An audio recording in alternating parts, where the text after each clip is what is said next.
मुअज़्ज़िज़ नाज़रीन, आपके लिए पेश है मंज़ूमतुल आलमीन के मालियाती निज़ाम की पाकिस्तान की मईशत पर मजाजी महाकात, जिसमें नफाज से पहले और बाद के नताइज पेश किए गए हैं। ज़रा एक ऐसे मालियाती निज़ाम के बारे में सोचें जो गुर्बत, महंगाई और बेरोज़गारी को आप समझें कि जड़ से ही ख़त्म कर दे।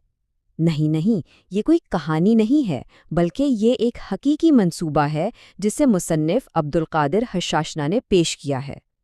तो आज हम इसी अल अमीन फाइनेंशियल सिस्टम को समझने की कोशिश करेंगे जो दुनिया के मुआशी बहरानों का एक बहुत बड़ा हल होने का दावा करता है। देखिए, मुसन्निफ़ के लिए सूद, महंगाई और बेरोज़गारी सिर्फ कुछ आदात व शुमार नहीं है। उनके नज़दीक यही वो असल जड़ें हैं जिनसे गुर्बत का पौधा फलता फूलता है। और ये पूरा निज़ाम जो है ना, वो इन्हीं जड़ों को काटने के लिए डिज़ाइन किया गया है। तो ये सिर्फ एक इकोनॉमिक मॉडल नहीं, बल्कि एक समाजी इंसाफ का मिशन भी है। और ये सारे आइडियाज़ अब्दुल कादिर हश्शाशना की आने वाली किताब से लिए गए हैं। अहम बात यह है कि वो कोई छोटी मोटी तब्दीलियों की बात नहीं कर रहे, बल्कि वो कह रहे हैं कि मौजूदा सिस्टम को हटाकर उसकी जगह एक बिल्कुल नया खुद मुख्तार निज़ाम लाया जाए। अच्छा, तो इस पूरे निज़ाम की बुनियाद एक नई डिजिटल करेंसी पर है। नाम है इसका डिजिटल टाइम करेंसी। और इसका डिज़ाइन ही ऐसा बनाया गया है कि ये कुदरती तौर पर मुस्तहकम रहे और इस पर महंगाई असर न कर सके। तो सवाल ये है कि इस करेंसी की कदर तय कैसे होती है। फॉर्मूला बड़ा दिलचस्प है।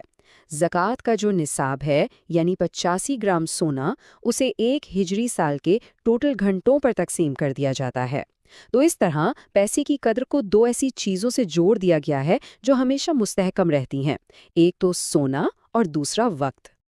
तो आखिर ये करेंसी महंगाई से बचती कैसे है? वही इसके पीछे दो बड़ी वजहें हैं। पहली तो ये कि उसकी अपनी एक कदर है जो सोने और वक्त से जुड़ी है। मतलब इसे किसी सेंट्रल बैंक के सहारे की ज़रूरत ही नहीं। हाँ, एक तवाज़ुन रखने के लिए ये उसूल ज़रूर है कि नई करेंसी की पैदावार मुल्क की कुल करेंसी के 2.5% से ज़्यादा नहीं हो सकती।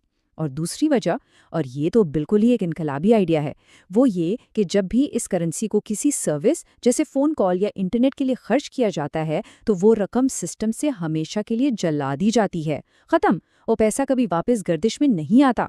इससे होता ये है कि पैसों की सप्लाई खुद ब खुद कंट्रोल में रहती है और महंगाई का तो सवाल ही पैदा नहीं होता।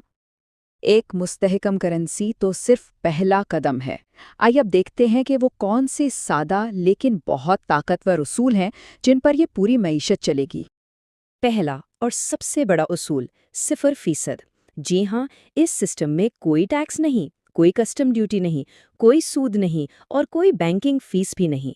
मकसद ये है कि मईशत के रास्ते में जो भी रुकावटें हैं उन्हें हटा दिया जाए। दूसरा बुनियादी उसूल लिया गया है ज़कात